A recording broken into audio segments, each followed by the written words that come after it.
Hello students, welcome to Tutera. நாம் இன்னைக்கு இந்த வீடியோல 12th chemistry chapter 12 page number 153ல இருக்க ஃபீடல் காஸ் அசிலேஷன் ரியாக்ஷன் இல்லாட்டி அசிட்டைலேஷன் ரியாக்ஷன் அப்படி சொல்லுவாங்க. இது வந்து சாப்டர் 11ல நம்ம alkylation reaction Friedel Crafts alkylation reaction பார்த்திருப்போம். பட் ஆனா இந்த சாப்டர்ல இதோட பேரு அசிலேஷன் ரியாக்ஷன். ஸோ இதுல அசிலேஷன் அல்கைலேஷன்ற கீவேர்டு நீங்க ரொம்ப நோட் பண்ணிக்கணும். அப்படி கேட்கலைனாலும் பென்சோஃபீனோன் எப்படி ப்ரிப்பேர் பண்றாங்க, ஹவு இஸ் அசிட்டோஃபீனன் ப்ரிப்பேர்ட், இப்படி ஃபீனோன் குரூப்ஸை எப்படி ப்ரிப்பேர் பண்றதுன்னு கேட்டாங்கனாலும் நீங்க இதே கொஸ்டினை தான் அட்டன் பண்ணணும். ஸோ இது எப்படி அட்டன் பண்றது, ஃபியூயல் காஸ் ரியாக்ஷன்னா என்னது அப்படின்னு நம்ம இந்த வீடியோல பார்க்கலாம். இதுல மொத்தமா ரெண்டு டாபிக் இருக்கு. ஒன்னு வந்து அசிட்டோஃபீனோன் ப்ரிப்பரேஷன், இன்னொன்னு பென்சோஃபீனோன் ப்ரிப்பரேஷன். இப்ப உங்களுக்கு மொத்தத்துக்கு இந்த ஃபியூயல் காஸ் ரியாக்ஷன் இப்படி மட்டும் கேட்டாங்கன்னா நீங்க இது ரெண்டுல எது உங்களுக்கு ஈஸியா இருக்கோ அதை மட்டும் எழுதலாம். பட் ஆனா இது ரெண்டுமே ஈக்குவலா இம்பார்ட்டன்டான கொஸ்டின்.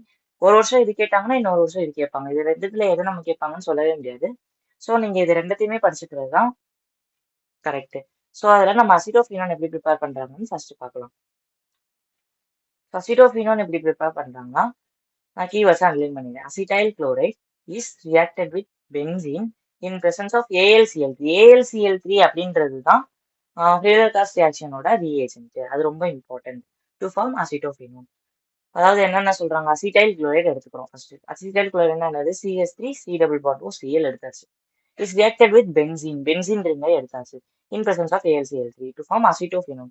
ஸோ அசிட்டோஃபீனோன் அப்படின்னா என்னன்னா, நான் பென்சீன் ரிங்கை ஃபர்ஸ்ட் வரைஞ்சுக்கிறேன்.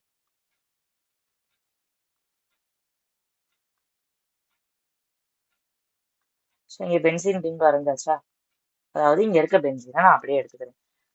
ஸோ இந்த இடத்துல என்ன நடக்குது அப்படின்னு பார்த்துட்டோம்னா, இங்க இங்க AlCl3 இருக்குல்ல, இந்த AlCl3 நம்ம ரியாக்ட் பண்ணும்போது இந்த பென்சீன் இருக்க இடத்துல நான் பர்பிள் கலர்ல எழுதிருப்பாங்க, பேரா பொசிஷன்ல ஒரு ஹைட்ரஜன் இருக்கும். பென்சீன்ல எல்லா இடத்துலயுமே ஹைட்ரஜன் இருக்கும் இல்லையா, அதுல இந்த பேரா பொசிஷன்ல இருக்க ஹைட்ரஜனும் இங்க இருக்க குளோரினும் சேர்ந்து HCl வெளில போயிடும்.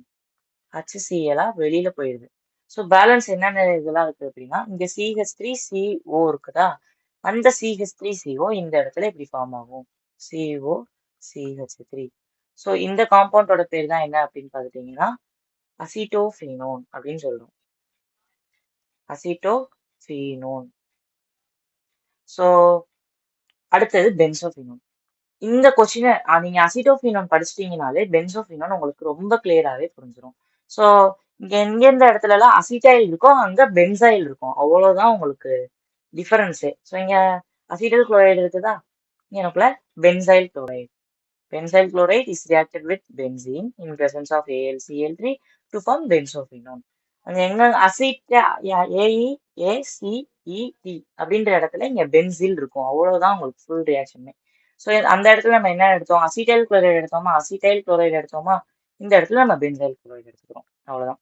அதாவது CH3 இருக்க இடத்துல C6H5 எடுத்துக்கிறோம். அதே மாதிரி பென்சின், அதே மாதிரி இங்க என்ன ஆகும், இங்க இருக்க ஹைட்ரஜனும் இங்க இருக்க குளோரினும் HCl வெளில போயிடுது. ஸோ பேலன்ஸ் இருக்க இந்த காம்பவுண்டு இந்த இடத்துல போய் ப்ரெசென்ட் ஆகும். ஸோ அதை நம்ம எப்படி எழுதிக்கலாம் அப்படின்னா, அதே பென்சீன் ரிங்கை அப்படியே போட்டுக்கிறீங்க. ஸோ பென்சீன் ரிங்கை போட்டாச்சு. ஸோ இந்த இடத்துல அந்த C டபுள் பாண்ட் ஓன்னு போட்டுக்கலாம், CO அப்படின்னு இங்க எனக்குள்ள ஓன்னு சேர்த்து போட்டுக்கலாம். பேலன்ஸ் இருக்க அந்த CH3 இந்த இடத்துல இங்க C6H5, இங்க C6H5 இருக்கனால இதோட பேரு பென்சோஃபீனோன், இல்லைன்னா நார்மல் நேம் அசிட்டோஃபீனோன். ஸோ அவ்வளவுதான் இந்த வீடியோ பசங்களா. ஸோ இந்த ரெண்டு ரியாக்ஷன்ல ஏதாச்சும் ஒரு ரியாக்ஷன் எழுதுனீங்கனாலே போதுமானது. பட் ஆனால் இப்படி ப்ரிப்பரேஷன் ரியாக்ஷன் இல்லாட்டி ABCD கன்வர்ஷன்ல கேட்டாங்கன்னா நீங்க ரெண்டுத்துமே படிச்சுக்கிறது தான் ரொம்ப இம்பார்ட்டன்ட். ஸோ இந்த சாப்டர்ல கம்மியான நேமிங் ரியாக்ஷன் தான் இருக்கு. ஸோ ஏதாவது படிச்சுக்கோங்க. அவ்வளோதான் இந்த வீடியோ. தேங்க்யூ.